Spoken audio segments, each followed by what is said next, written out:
Welcome to Whmis, short form or acronym for Workplace Hazardous Materials Information System.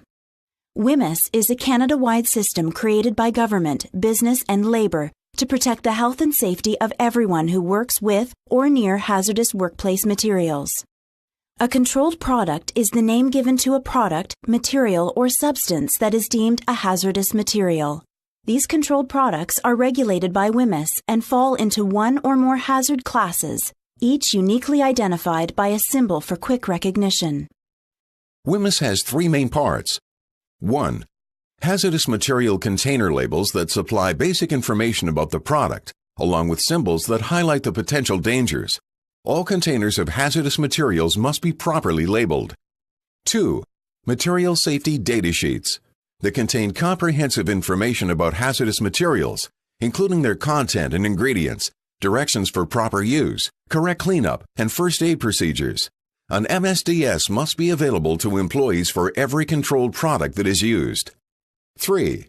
Education to ensure anyone working with hazardous materials knows the potential dangers and the correct handling methods for these products.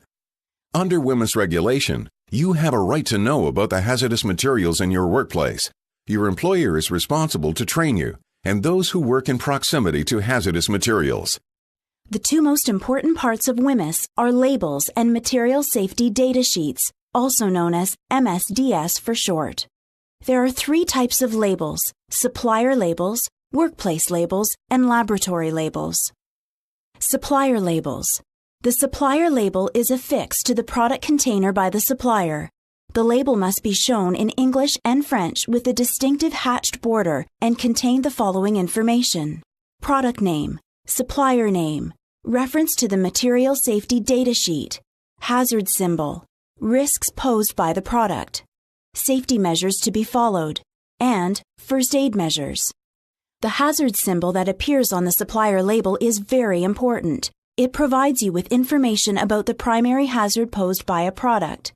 It also indicates whether the product is dangerous to touch or breathe, is easily combustible, unstable, or reacts negatively when mixed with other materials. Workplace labels. Along with supplier labels, you may come across workplace labels. This is a simplified version of a supplier label and may be used when hazardous materials are made in the workplace or when hazardous materials are poured from the original container into another container. The employer is responsible for affixing workplace labels to these containers. The label requires three pieces of information. 1. The product's name. 2. Safe handling procedures. 3. The statement "Refer to MSDS." By the way, this label does not require a hatched border, hazard symbols, or special wording. Laboratory labels. The third type of label is the laboratory label. A controlled product that is intended for lab use only does not need a supplier label if it meets these conditions. 1. Comes from a lab supply house. 2. Weighs less than 10 kilograms. If you work in a laboratory setting, you will get job-specific applications of Whmis guidelines. MSDS. The Material Safety Data Sheet is a much more detailed listing of key information about a hazardous product. It contains more data than can fit on a label. An MSDS must be current and updated every 3 years, or as new information becomes available. Your supervisor should inform you of the location of the MSDS in your department. It should be in an area that is readily accessible at all times, on all shifts, for all employees. There are 9 sections in a material safety data sheet. Section 1, Product Identification, provides the name of the product. Section 2, Hazardous Ingredients, lists the ingredients within the product that are hazardous. Section 3, Physical Data, describes the product's physical characteristics, such as whether it is a gas, liquid, or solid, its color and appearance, its boiling and freezing points. Section 4, Fire and Explosion Data, deals with how likely it is that the product will catch fire or explode under different conditions. Section 5, Reactivity Data, describes what the product will do if exposed to other chemicals or conditions. Section 6, Toxicological Properties, describes how it can affect a worker's health. Section 7, Preventative measures describes the ways that the product should be handled, used, stored, cleaned up, and disposed of.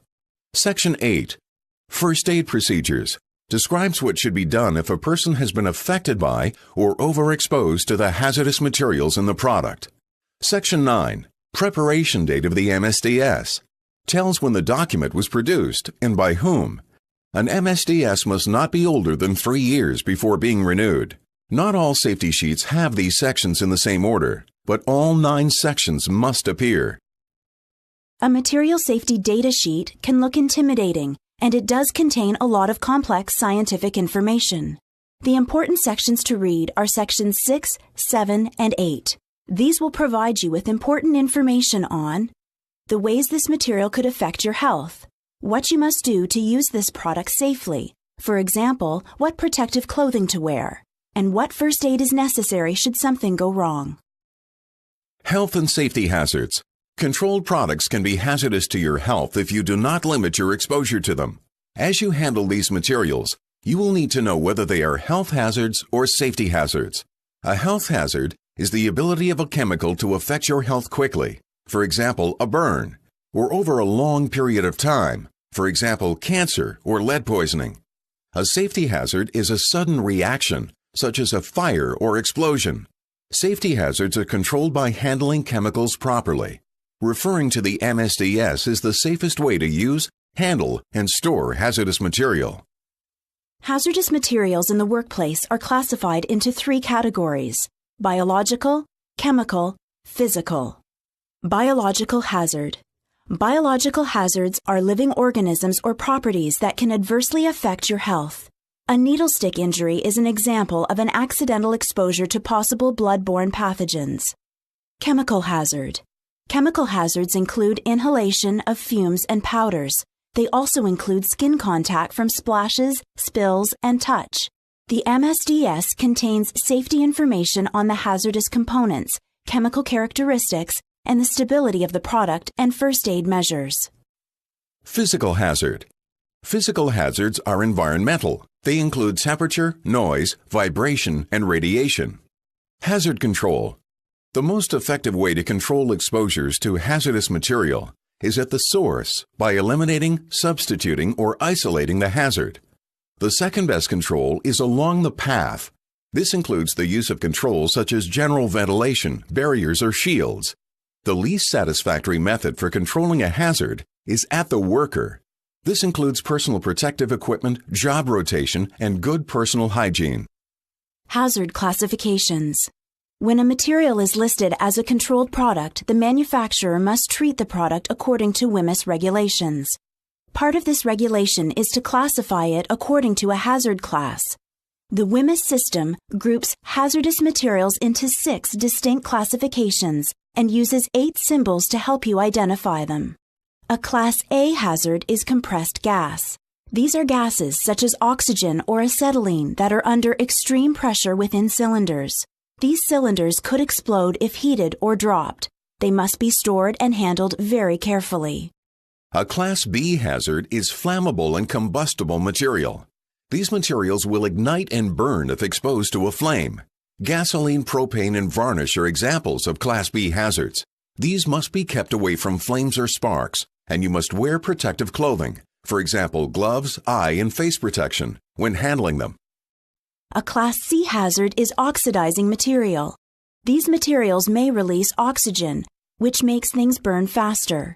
Examples include bleach and hydrogen peroxide. You must keep them away from flames and never mix them with other materials. Also, do not drop or shake such products. Class D hazards are poisonous and infectious materials. There are 3 categories of Class D hazards. Class D1 hazards are materials causing immediate and serious toxic effects. These are extremely dangerous materials that could be fatal if swallowed or inhaled. Examples include sulfuric acid, carbon monoxide, and hydrogen sulfide. Class D2 hazards are materials causing toxic effects. These materials may be harmful to your health with frequent and prolonged exposure. Examples include benzene, propane, silica, and asbestos. You must ensure that work areas are well ventilated when using these materials and avoid direct contact with them. Class D3 hazards are biohazardous infectious materials. These are organisms or toxins that may cause serious infectious disease, for example, hepatitis B. Class E hazards are corrosive materials. These materials may react with metals or skin on contact. Sulfuric acid, chlorine gas, and bleach are examples.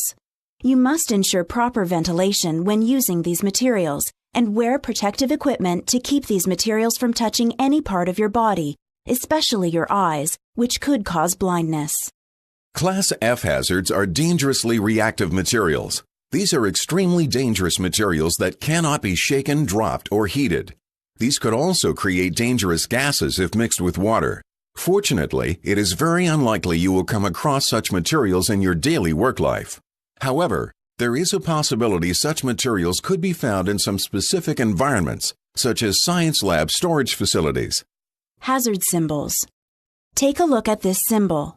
This means that the gas within the cylinder may explode because it is under pressure, may explode if heated in a fire, may explode if dropped or crushed. Therefore, you should handle cylinders with care.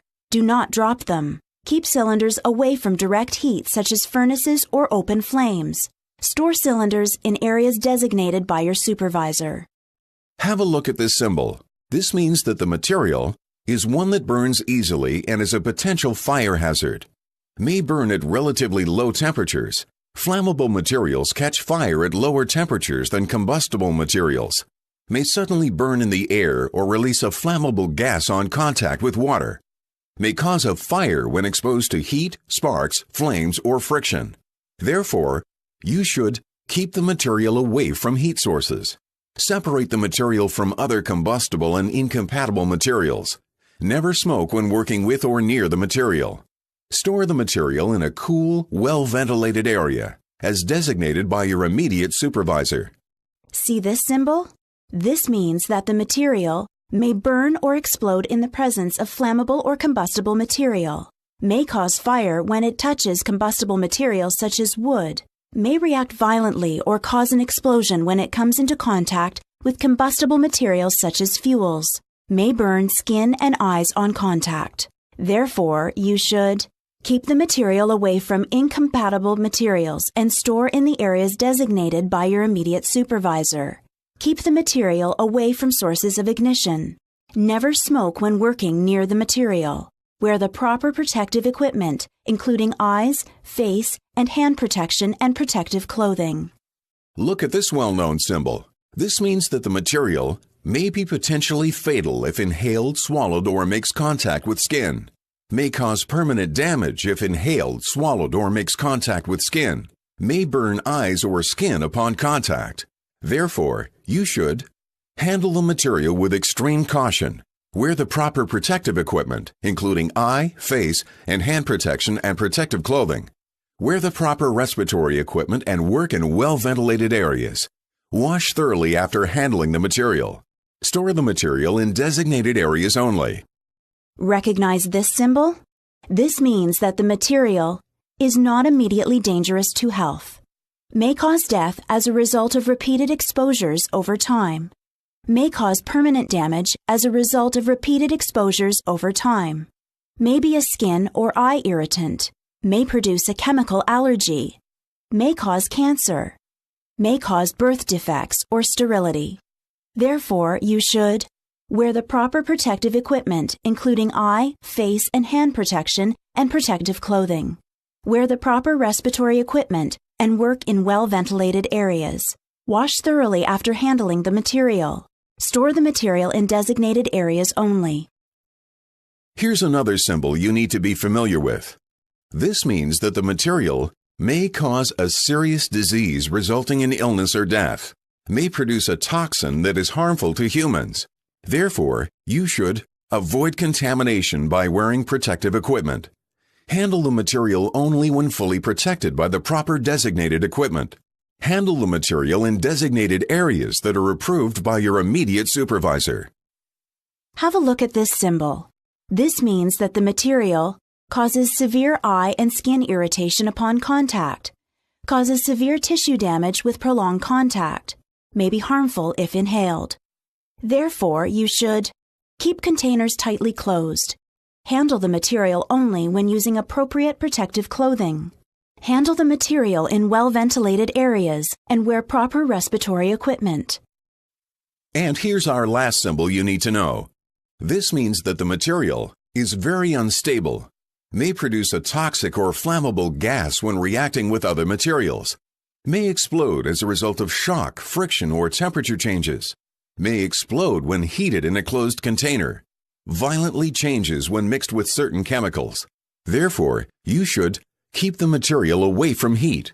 Handle containers with extreme care. Do not drop or shake the chemicals.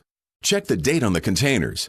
Store the material in a cool, flame-proof area as designated by your immediate supervisor. Conclusion. The goal of occupational health and safety laws and programs are to create a safe and healthy workplace. Whmis, as an integral part of these, is successful only when suppliers, employers, and employees assume their responsibilities.